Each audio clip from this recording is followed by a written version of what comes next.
सोचिए, एक बहुत बड़ा डैम या शायद एक नई मेट्रो लाइन बन रही है।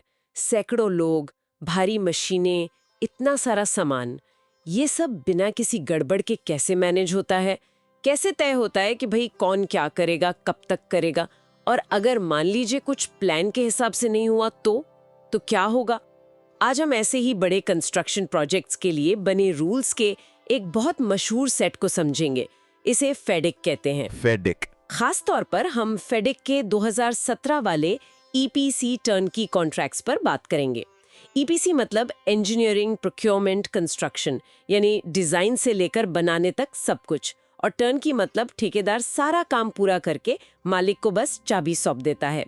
हमारा मकसद है इन भारी भरकम डॉक्यूमेंट से काम की बातें निकालकर समझना कि ये इतने बड़े प्रोजेक्ट्स को पटरी पर रखने में कैसे मदद करते हैं।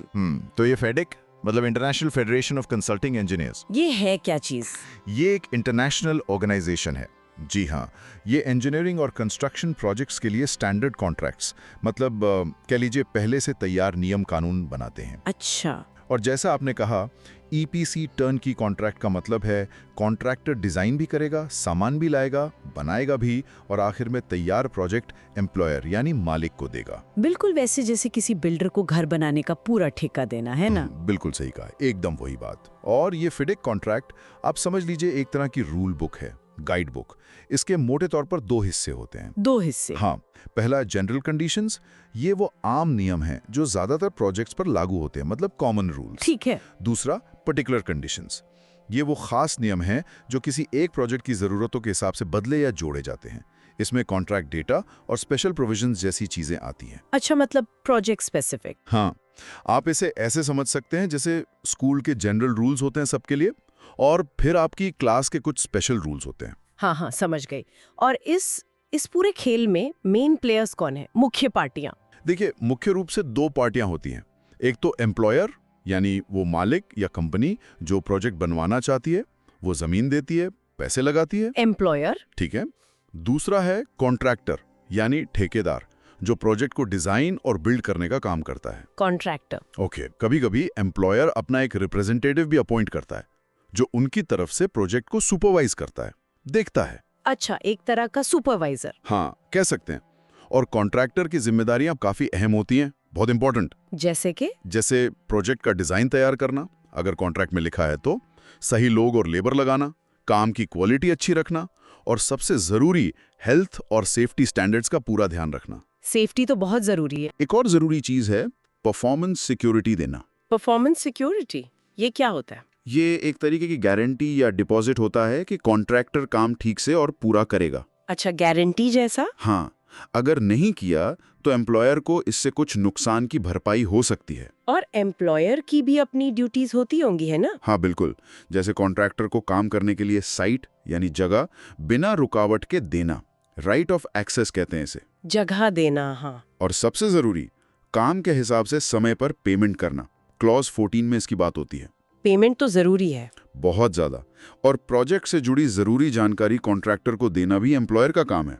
देखिए, बड़े प्रोजेक्ट्स में बदलाव होना या देरी होना ये बहुत आम बात है, प्रैक्टिकली होता ही है। हाँ, ऐसा तो होता होगा। तो एफआईडीसी इसके लिए भी रास्ते बताता है। अगर एम्प्लॉयर को चलते प्रोजेक्ट में कुछ बदलवाना है, मान लीजिए डिजाइन में कुछ चेंज, तो उसे वेरिएशन कहते हैं। वेरिएशन? हाँ, और उसके लिए नियम बने हैं, क्लॉज 13।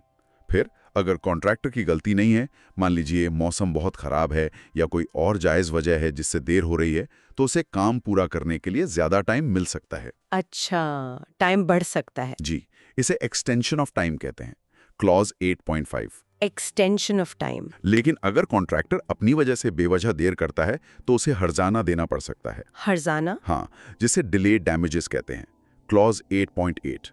ये सब इसलिए जरूरी है ताकि फेयरनेस बनी रहे दोनों पार्टियों के लिए। बैलेंसिंग एक्ट है पूरा। फिर जब काम खत्म होने वाला होता है तब क्या होता है? काम पूरा होने पर टेस्ट्स होते हैं, क्लॉज 9 और 12 में इसका जिक्र है।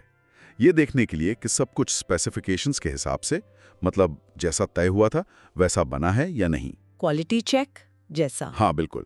अगर सब ठीक है तो एम्प्लॉयर एक टेकिंग ओवर सर्टिफिकेट देता है।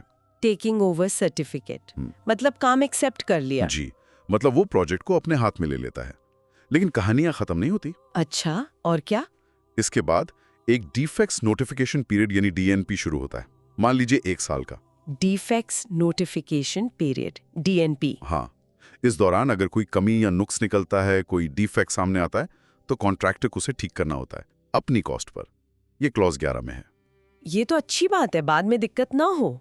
और सोचिए, अगर किसी बात पर एम्प्लॉयर और कॉन्ट्रैक्टर में डिसएग्रीमेंट हो जाए, मतलब कोई डिस्प्यूट खड़ा हो जाए। हाँ, ये भी तो हो सकता है। तब क्या, कोर्ट जाएंगे? फिडिक कॉन्ट्रैक्ट्स में इसे सुलझाने का भी तरीका होता है। कोशिश होती है कि कोर्ट जाने से बचा जाए। अक्सर इसमें एक डिस्प्यूट अवॉइडेंस एजुडिकेशन बोर्ड यानी डाब बनाने का प्रावधान होता है। Clause 21 DAAB। हाँ, डिस्प्यूट अवॉइडेंस एजुडिकेशन बोर्ड। ये एक तरह के एक्सपर्ट रेफरीज होते हैं जो कोशिश करते हैं कि मामला कोर्ट कचहरी तक जाने से पहले ही सुलझ जाए। मतलब मीडिएशन जैसा? हाँ, कुछ वैसा ही। इससे टाइम और पैसा दोनों बचता है।